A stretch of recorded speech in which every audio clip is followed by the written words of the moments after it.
बिथां रुंसारिया सासे गोसो गोथौ साननो गोरों सोलोंथाइ गोनां सुबुंमोन। बिथाङा बिफांनि बायदिसिना मुसुखा दाननो गोरों, हारिमु मोजां मोनग्रा, जर'खा लिरगिरि आरो बयजोंबो रंजा बाजायैनो गोरोबना थानो मोजां मोनोमोन। नाथाय मोनसे समाव बिथां रुंसारिया लामा मोनस'आ जादोंमोन।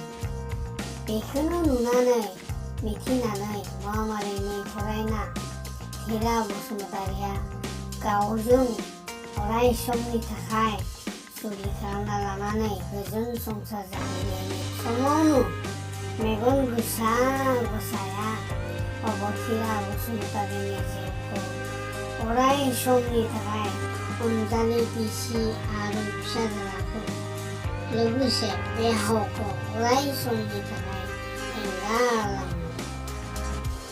हे रुंसारि बसुमतारि, नोंथांनि जिउआ जाहाथे सोरगोआव थांनानै आलो गोजोन मोदाय रायजोआव मोदायफोरजों समानै जायगा मोनो, बेनि थाखायनो गसाइनि सेराव आरज गाबनाय जाबाय।